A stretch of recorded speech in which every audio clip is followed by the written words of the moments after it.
Before us today is the parable of the unjust steward. The parable of the unjust steward. It's found in Luke chapter 16, verses, we're going to call it 1 through 17. Verses 1 through 8 is the parable itself.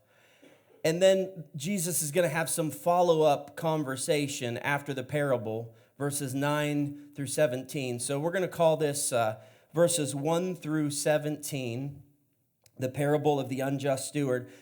It is one of the trickiest parables to understand. It's one of those parables that's just got hard concepts in it and difficult wording. And every time you have a parable like that, by the way, usually it's written by Luke, but when you have a parable like that, go figure, he's a doctor. You know, they do the same thing with their signatures as they do with their writing things up. But when you have a parable like that, usually, unfortunately, what comes from that are misconceptions. And man, I can't think of a parable in the scriptures that has more misconceptions to it than the parable that we're going to look at today. Since our motto here at Anchored Fellowship is what? Oh, no one knows. Level-headed Christianity. It's on our signs, folks. It's like on everything. Anchored Fellowship, level-headed Christianity. Since that's our motto, that's going to help us with this parable. We're going to take a level-headed look at this section of scriptures, this parable, to help you make proper sense of it. And the key to properly interpreting this parable is this: stick with what Jesus says. When you read the parable and you get down to verse 8 and you're done with the parable, don't feel like you have to make all of your assumptions and interpretations at that point. Watch the rest of what Jesus has to say on down to verse 17. If you'll do that, you won't be misguided about what Jesus is saying. You'll get the point. You'll understand the meaning of it all, okay? The major topic in this parable is money. Now wait, don't leave yet, please. We're going to be talking about money. But unless we get down to verse 10, you don't have to be worrying about sweating it out just yet. When we get to verse 10, that's where stuff's really going to apply to us, and you might clutch your wallet or purse a little tight and wiggle in your seat a little bit and maybe start to beat up with sweat. But unless we get that far today, you have nothing to worry about. The parable is about money, and that is a subject that Jesus covers a lot in the scriptures for obvious reason. People really care about money. Sometimes way too much. Money talks. And because money talks, our Lord talks about money a lot. In a study from years ago, research bared out this statistic that men and women in their free thinking time, so that's, like just kind of when you have downtime, not when you're thinking about what do I need to make for food or what do I need to do on my job, just your free thinking time, it is estimated that about 50% of our free thinking time evolves around the topic of money, either how to spend what we've got or how to get more. And if you look at the parables of Jesus, 12 of the 38 parables that Jesus taught us all had some inclusion of the topic or thought of money. So it's an important topic because everyone needs it. We all use it to live. Some of us want it. Some of us lust after it. It's a very important topic, and let's take a look at what the Lord has to say about it in this parable. Verse 1. He also said to his disciples, now let me just stop us right there from the get-go. You're thinking, yeah, that's Arlyn. We didn't get very far at all, and he already needs to talk. But I do just want to point out that in Luke chapter 14, we began a study on the dinner conversations of Jesus with a bunch of people. And we weren't really sure if that one verse was telling us that Jesus up and left and great multitudes followed him, or if that verse was trying to communicate to us that great multitudes followed Jesus to that dinner party. So there is a very definite chance, and I admit I lean toward believing this, that Luke was actually telling us that great multitudes went with Jesus to this party and congregated outside of the party. We talked about that. You remember that. I won't go into that anymore. But that means that when we get to Luke chapter 16, we're still at the dinner table. We're still in dinner conversation, and the last people that Jesus was talking to in the parable of the prodigal son or the parable of the loving father was the scribes and the Pharisees. Pardon me, the Pharisees and the lawyers. Well, the scribes are usually guilty, but that's kind of the same thing, the scribes and lawyers, right? So he was talking to them. Now, for a moment, he has diverted his attention away from the scribes and Pharisees. They finally shut their trap, so Jesus left them alone for a bit. And now he's talking specifically to his disciples. That's important because when we get down further into this chapter, we're going to find out that even though Jesus is not talking to the Pharisees, yet the Pharisees are still eavesdropping, and they're highly offended at what you're about to read. They don't like the implications that our Lord gives from this parable. So he said to his disciples, there was a certain rich man who had a steward, and an accusation was brought to him, to the boss, that this man, the manager, was wasting his goods. So this guy that's supposed to run his business was mismanaging the business. Verse 2, so he called him and said to him, what is this I hear about you? Give an account of your stewardship, for you can no longer be steward. Now, in this parable so far, we have a master and a steward. That is the same thing as a boss and a manager. It's the same thing as the owner and the executive or the administrator that's running the business for the owner. It would be the steward's responsibility, the manager's responsibility to manage every aspect of his master's business. He operated with full authority.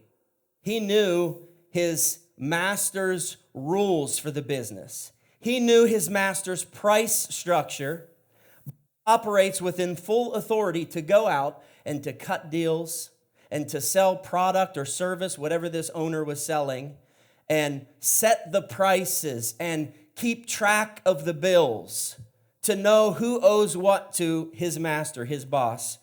And a good example of this would be Pharaoh and Joseph, what we're covering in our Wednesday night studies. Pharaoh would be the boss, the master. Joseph would be the steward, and Joseph operates within full authority of the master, knowing the master's wishes and just taking the business and running with it and doing everything that he needs to operate the business in order to prosper the owner of the business, the master. Now, Joseph is about the best manager you could ever dream to find if you were running a business. Unfortunately, though, he's about one of a kind. And this manager in Luke 16 is certainly no Joseph. If this accusation from verse 1 is accurate, that means this manager is a crook. And we just read that he was wasting his master's goods. That word wasting is the same word that is used for the prodigal son. That's what that word wasting means. Wasting or wasteful means prodigal. So technically, we have back-to-back parables, the parable of the prodigal son and the parable of the prodigal steward, the wasteful steward. And that word, wasteful, is a word that is in the present active tense. The present active tense. And I said that just to simply communicate to you that when it says he was wasting his master's goods, that does not mean this was a one-time thing. Like one time he ripped his boss off, stole some pencils from the desk, took some erasers home, or accidentally left some Post-it notes in his bag and took them home. This was more than a one-time thing. This was an active, ongoing, repeated thing. He was cooking the books, is what he was doing. You ever hear that expression? he was cooking the books for this business to benefit from it. It's what we would call a white-collar crime. Now, thankfully, we have law enforcement to investigate white-collar crime and take upon punitive measures to deal with white-collar crime. Aren't you thankful for that? Only an insane society would decide to do away with their law enforcement. Am I right? So this steward, he has been pre-fired.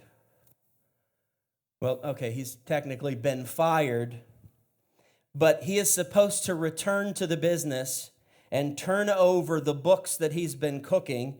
So it's his exit interview where he's going to bring all of the records to show what kind of business he's done for the master, and his books are going to be audited. That's his exit interview. Verse 3. Then the steward said within himself, in other words, he's thinking to himself, what shall I do? For my master is taking the stewardship away from me. I cannot dig.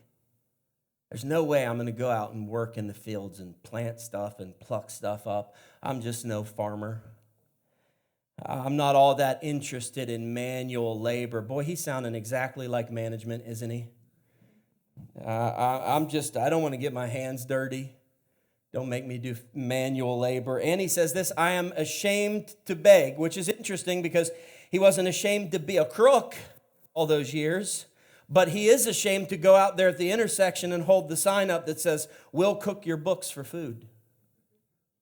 No, he's not going to beg. He's not going to do. He's too proud. Man, he's been an executive in the estate. He's had a cushy position. Maybe that's why he can't dig. You know, he's put on a little weight from sitting at the desk and recording numbers. Verse 4, I have resolved what to do. I got it, he says. I got a game plan. I know how I'm going to deal with the loss of my job.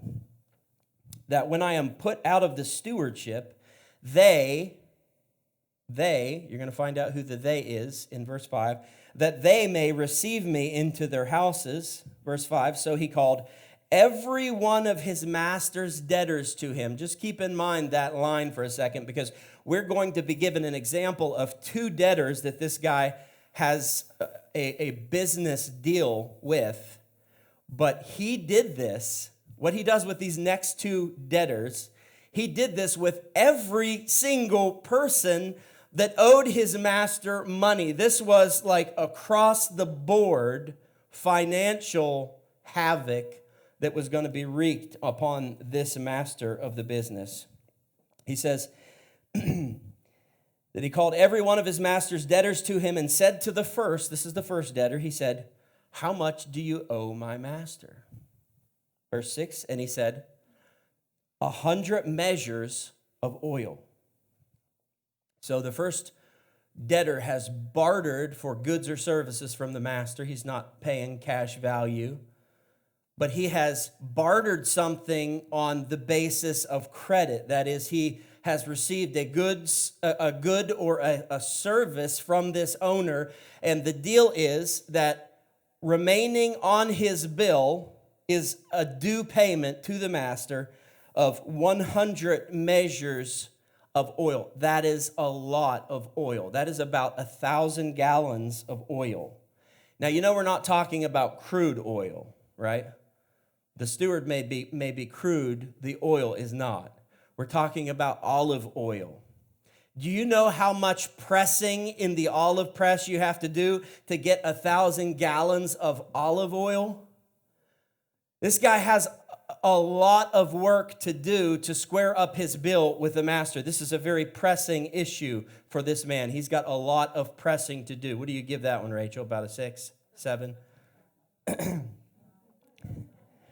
is worse than I thought. But the reviewers never lie. So this is 3 years worth of wage that this guy owes this business owner. It makes you wonder, just what did this debtor purchase from this owner? It makes you wonder, was Snap-on tools a thing back then too? Maybe this guy owned the first Hobby Lobby. I don't know, but man, he is in major debt to this owner. And reading on in verse 4, he said to him, take your bill. Now, I like this. I really like this. This is sly. He's not going to take the bill and put it in his own handwriting because the bill's going to get changed. He wants nothing to, he's trying not to incriminate himself. He's trying to keep himself out of the record. So it's not even going to be his handwriting. He says, okay, here, you take your bill. And he says, sit down quickly. Oh, definitely quickly. When you're doing something underhanded, you better get moving at it and get it done before you get caught. Sit down quickly and write 50. You owe 100, but write 50. We're slashing prices today. Today only, 50% off, 0 APR, everything must go. You pay today, you're getting it for half off. You're getting a major deal. Verse 7, then he said to another, and how much do you owe? So he said, 100 measures of wheat. And he said to him, take your bill and write 80. You owe 100, write 80. That's what you now owe. And it's the same type of thing here. The second buyer has bartered for 100 measures of wheat. Now, he does not get the 50% discount. I don't know, maybe he didn't like this guy as much. He only gets a 20% discount, but it's still really good. I know how you are. I know how I am. When you see something in the store that's 50% off, you're buying it. You probably don't even need it, but it's 50% off. So you buy it. Some of you do that even when it's only like a 20% discount. Like, I don't need this. I'm never going to use it, but it's 20% off. I got to get it. This is a steal. So you spend money, you lose money you would have had to buy the thing you didn't really need just because they enticed you with the discount. Hey, this is still a good discount. It's still a good deal nonetheless, because 100 measures of wheat is equivalent to 1,000 bushels of wheat, and you need about 100 acres to work, to harvest, in order to end up with 1,000 bushels of wheat. This is a lot of work, so he's just cut his work down to 20%. And we're starting to see now that this steward, this prodigal steward, this unjust steward, has a very cunning game plan. And we see what it is now. He's losing his income. He's been pre-fired. He's been fired. He's losing his income. He's losing his home, which would be on the estate that he was managing for. He's losing his income. He's losing his home, all because he's losing his job. But before he turns the books over, he quickly cuts all of these debtors a deal. And he's in a big hurry to do it. You saw the word quickly there. He's in a big hurry to do it. Quickly. I got to turn in the records. I got to head out there for my exit interview. So hurry and quickly. Let's doctor the books. It's a gone out of business deal. No, my boss isn't gone out of business, but I'm getting thrown out of the business. So these are my going out of business deals, and we got to be quick. Just like Mundell's, they've had that going out of business sale for, what's it been now, 10 years? Boy, when they plan a thing, they plan it well. Let's plan right now to go out of business 10 years from now. That'll be our last day. We'll get the signs up. They're fooling us. That feels crooked to me. But anyway, so by cutting these deals, this very intelligent and cunning steward has accomplished two things. Number one, he has made these debtors grateful to him. And number two, he has made these debtors that were indebted to his boss, he has now made them indebted to him. So when, not if, he knows the hard times are coming, but when the hard time comes, what he'll do is he'll go back to all of these people that he cut these incredible deals for, and he's going to appeal first to their gratitude. Hey, I already scratched your back. You scratch mine now. You remember me? I cut you that incredible deal. I saved you all of that wheat, all of that oil. Well, hey, I need a place to crash for a couple weeks. Can I stay with you? So that's what he's doing. That's his plan. Appeal to gratitude first. If that doesn't work, he has all of these people indebted to him because he has leverage on them. Remember, it wasn't him that changed the bill. It was them that changed their own bills. And he would turn to them in that moment. If they refuse out of gratitude to extend the same kindness back to him, he can say, hold on a minute now before you shut your front door and don't let me in. Hold on just a minute. You're in this thing with me. I'm not the only one that committed the white-collar crime here. You're in this completely and totally with me. You're guilty of the same crime that I'm guilty of. So, because I have you as an accomplice in this crime, if you refuse me, return gratitude, I'll start naming names to the boss. I'll start spreading the word. What a plan, huh? This guy's smart, really smart. Verse 8, so the master beat the tar out of the unjust steward. Is that what your version says? I got the wrong version today, sorry. That's what I expect my version to say, but it doesn't say that.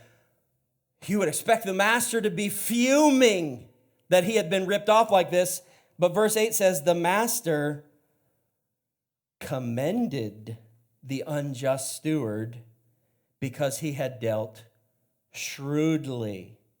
Now, perhaps cleverly would be a better word there for this passage. This master complimented him on how clever he was. He ingeniously worked ahead to plan for his future, and you can't hardly fault a person for that, can you? I mean, at least that aspect of the motivation is honorable, right? He was thinking of his future. He was trying to, in advance, provide for himself. Now, anchored, please hear some of these statements. They're very important. This is not God condoning the crime of theft. This is not God encouraging us to rip one another off and outsmart one another out of our dollar bills. This is a business owner, and all he's saying is, this guy ripped me off, and he's going to pay for that. I fired him. He's even more fired now. I'm even more mad about what he did to me after I fired him. It doesn't change any of that, but what this business owner is saying is that, hey, you got to give the guy credit for this. He hatched a grand scheme and outsmarted me. I mean, it was intelligent. It's like, you see someone doing something and they're doing it all wrong and they look so stupid and you're just kind of laughing at them because you're like, oh, I can't believe they're trying to do that like that. And what do you usually say in those occasions? You usually say, well, at least they're trying their hardest. Give them A for effort. That's what he's saying to this guy. A for effort. Brilliant plan. It even tricked me. So that's all that's being said here. If I ever hear one anchored person say that this in Luke 16, verse 8, is God commending injustice or wrongdoing or unscrupulous behavior, if I ever hear one anchored person say that, I think my head's going to explode, and if it doesn't, I'm retiring. That's not what's happening here, okay? The master in this story, this is what you got to know. The master in this story is not our master. See, we're always looking for the parables of direct compare because those are the most common that we get. We get the master and the servant, and the master is the Lord, and the servant is us. And we run with those themes. We're looking for those themes. We're waiting for the parables of compare. This one is not a parable of compare. It is a parable of contrast. And this master in this story is not to be compared to our master. So this steward, taking the story for what it's worth, is just flat out a bad example of human behavior. But as bad of an example as he has set, like in almost every case, there is something good that you can learn from a bad example. And that is all that is taking place here. And that's exactly what Jesus is now going to do. He's going to take a look at this crooked man, this unscrupulous man. He's going to look at what he's done, and he's going to find something praiseworthy or commendable about what he did. It doesn't change the fact that there's a whole bunch of stuff about this story that the Lord does not condone or does not approve, but we know our God is this by nature. He looks for the good to approve the good in us. And the Apostle Paul taught us the very same thing in New Testament principle. He told us to approve the things that are excellent. And he says that in matters of discernment. In other words, this is in matters that pertain to you and another person, or you and other people in the fellowship. And God says through Paul, inspiring Paul to write, that in your matters with the fellowship, here's what you should be doing. Not looking for the bad to bash the bad. That's easy enough to see and detect.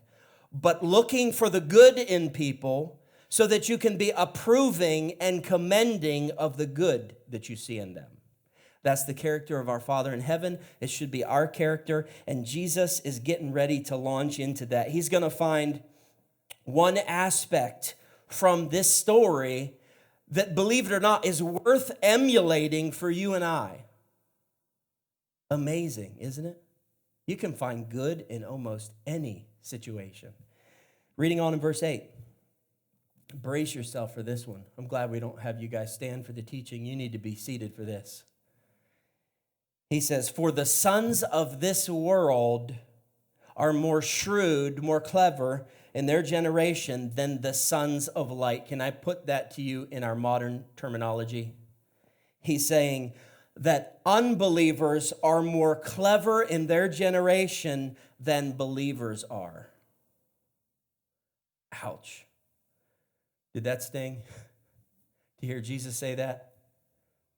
Now, I'm going to try to cushion the blow a little bit of that statement, because as we're trying to extract the full and correct message of this statement, there's one thing more important than anything else, and that is context. Context is everything here. This is not a blanket statement. Christians are dumb and sinners are clever. You wouldn't expect that from Jesus. Of course not. He wouldn't say that. That's not what's being said. Context is everything. So in the context, in the full context, the correct message would be what? What did the steward's cleverness involve? What was he being clever about? I already told you. He was being clever about his future. Let me give you a better word. He was being clever about his self-preservation. His self-preservation. And he was willing to do anything for the sake of self-preservation. Now, I can't believe I'm going to say this, but Satan was right in the book of Job, chapter 2, verse 4, when Satan answered the Lord and said, "Skin for skin. Yes, anything that a man has, he will give for his life." That's a true statement by and large, not all the time, but generally, Satan is right about that statement, and that's why he attacked Job the way that he did. The general idea is this, that when it comes down to a person losing their life, they'll do whatever it takes to self-preserve. If that means ripping someone off, you rip them off. If that means cheating a little bit on the time clock, whatever it might mean, if you're trying to preserve your life, you will do anything that it takes to do just that, preserve your life. It was certainly the case for this unjust steward. And what this verse is saying is that sinners of this world will go to any extreme to make sure that their physical, listen to the words I'm emphasizing, they'll go to any extreme to make sure that their physical futures are preserved. But in contrast, here's the message of Jesus in verse 8, believers usually do not match the intensity and the passion of unbelievers in pursuing their spiritual goals. Now, I know that didn't soften it much, did it? It helps us a little bit. At least now we know the Lord's not calling us dumb saved people. But man, that's a tough statement to hear. It still stings because the Lord has just told us that the worldling is more determinedly clever at physical self-preservation than the Christian is at spiritual, eternal self-preservation, and that is a crying shame. The worldling that's got a monetary goal in his mind, a boat to buy or a car to buy or a house to build onto. The worldling that has a monetary goal in mind, he'll get up in the morning before the birds and hit the office or the shop. And he'll still be there working late after the birds have gone to sleep. Absolutely passionate fervor drives them toward their worldly, temporal, ungodly, unnecessary goals. And then you have the Christian. I'm so glad I'm saved. Maybe I'll spend the day seeking the face of God. Oh, that's right, my show's on. That's the kind of thing. Hey, don't get mad at me. The Lord said this. That's the kind of thing that he's saying. The world will do anything that it takes to get those few extra dollars. But how about the Christian? Is the Christian as determined about spiritual, eternal things as the worldling is about money? Does the Christian scour the pages of the Word of God looking for every advantage in spiritual life? Do we read the Word? Do we spend time in prayer? Do we spend time worshiping and seeking the face of God? Just all as a matter of working toward our spiritual, eternal self-preservation in the kingdom. Are we that fervent? Are we that passionate? Are we that motivated? Right now, I think it's still the same as it was in Jesus' day. Jesus is talking about his generation.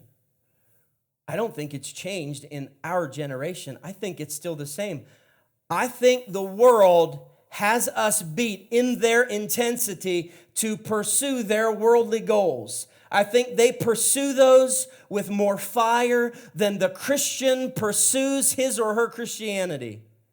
And man, it shouldn't be that way. I pray that the day comes where anchored fellowship takes the lead, if that were a competition, takes the lead in that competition. Forget that the world can't match our passion for Christ, that the world can't match our intensity, our determination, and our work ethic in the kingdom. Now, please do keep in mind, your salvation is a free gift. And the Lord here is talking about people in the kingdom, whether they're working or not, whether they're all that motivated or not, they're in the kingdom. They're sons and daughters of light. Your salvation is free. That's a gift. You don't have to get all passionate and emotional and fervent just so that the Lord, locks your spot in. And it doesn't change with the day. Arlyn is not doing too well today. Let's mark him at about 60% chance of heaven. It's like the rain. What's my chance today, Lord? It's low today. Got to be honest, low today. You had a bad week, 20%. So that's not what's being said, of course. But man, can the church take this message and run with it. God, help us. Help us in our motivation. Help us in our spiritual work ethic. Help us in our passion within the kingdom. Verse 9, and I say to you, make friends for yourselves in this area of unrighteous mammon, that when you fail, now the Greek word here is eklipo, which means to cease or die. Some translations will translate this to say that when your money fails, I don't think that's what's being said here. In the original language, eklipo in the Greek, meaning cease or die, it's saying that when you die, when you cease, they may receive you into an everlasting home. That word mammon is an important word. Some versions translate that word mammon as money. But mammon is such a necessary word because mammon is so much more than just money. Mammon is the demonic entity behind the love of money and the worship of money. You know, in the Old Testament, when they worshiped idols and they had their false gods, man, they just weren't like making stuff up. They knew there was power behind those things they were praying to. And there was power, spiritual power. It just wasn't God's power. It wasn't pure power. There are demonic entities behind every false god. And that goes for Allah too. And I'm not afraid to say it. There are false demonic spirits behind idols and false gods. So when you're looking at the word money, you need to be thinking of more than just money. First of all, you see the word unrighteous attached to it. That should tip you off. What we're talking about here is not just money, but the love of money, the worship of money. It's when you make money your God. It's okay if you own the money. What's not okay is if the money owns you. Money is an excellent servant, a terrific servant, but a terrible master. You know how you know if you love money? Just go to your bank account, put all your money in your bank account if it's not in there. No, better yet, take all your money out in the largest denominations you can. Hold it in your hand and see how valuable it is to you. See what your heart does. Could I give this away? If you got, $2,000 or $4,000 in there, you're getting some big bills. Hold up one of those $1,000 bills. Has anyone ever seen any one of those? Have you ever held one of those in your hand? It's a huge bill. Hold that in your hand and say, what would I think or what would I feel if I just took this bill right now and put it in the paper shredder? Just don't do it. Give it to me before you do that. But just test it, right? That's going to tell you a lot. Here's another way to test your position with money on who's in charge of your money. Is it you or is the money in charge of you? Here's another way to do it. Just keep with us in this study today, and we're not going to get through all of it. So stay with us in our next study next week about money. And if you find yourself reacting viscerally like the Pharisees are about to over this teaching on money, if you find that to be your reaction, that instead of delighting in what the Lord has to say about finances, if you too jump on board with the Pharisees and deride him instead of delighting in him, that's showing you where you stand in relation to money, and you need to be careful. So mammon is when money becomes your religion, your God. And after challenging the believer's dedication to eternal things, he now helps us by drawing from this parable one clever trick that we should pull out of our sleeves as believers in order to gain a kingdom advantage.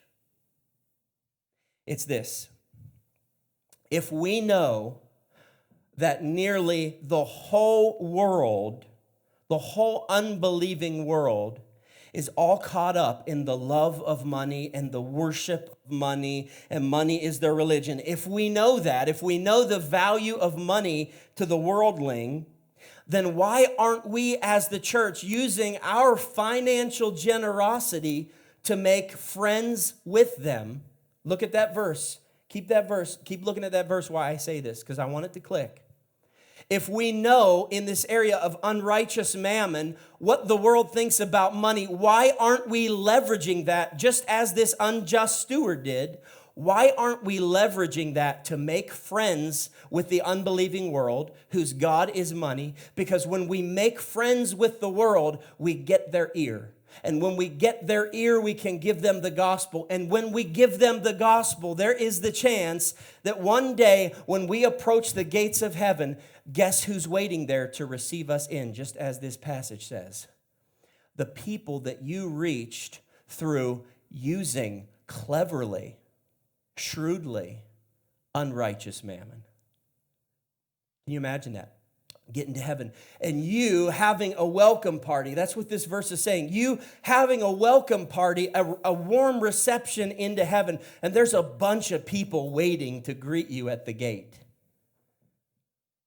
I'm not getting my hopes up. If there's a few, I'm happy. But what if you get there and there's all these people waiting to receive you into eternity with the Lord, and they say things like this to you: Arlyn, I'm here because of you. Rachel, I'm here because of you. Dawn, I'm here because of you. Judy, I'm here because of you. What do you mean you're here because of me? Because you invested your money in the kingdom, and the kingdom reached me. You invested your money in missions, and I got saved through those missions. You invested your money in a Christian publishing company, and I read their book, or I read their tract, and I got saved. Or you invested in K-Love Radio, and one day I accidentally got that thing on the wrong dial, and K-Love came on, and I heard a song, and it changed my life, and it led me to salvation. Or how about this one? This is my favorite. I'm here in heaven partially because of you, because you financially supported your local church, and your local church reached me with the gospel. So when it comes to this idea of using unrighteous mammon, understand that this can be done directly or indirectly. Now, Jesus is not saying to, in a seedy, underhanded way, offer money to be your friend. Like, hey, bub, here's $20. Can we be friends? No? How about 50? I'm not saying that. But it's investing our money in a way that gives us kingdom advantage.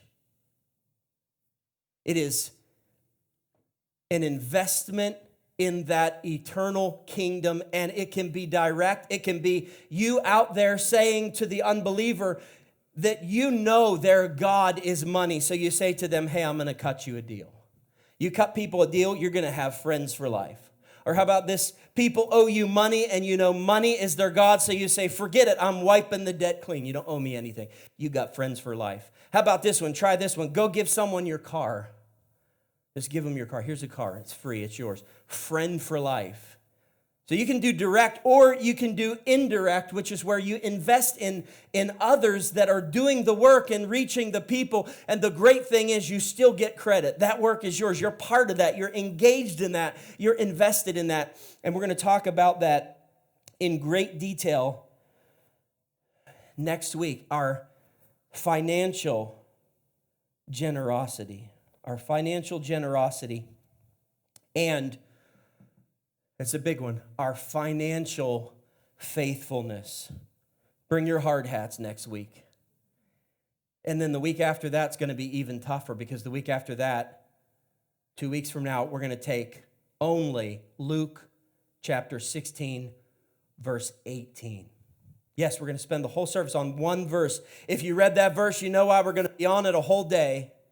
It's going to be our intensive and exhaustive study through marriage, divorce, and remarriage. What's right? What's wrong? What does the Bible say? What does the Lord think? 2 weeks from now,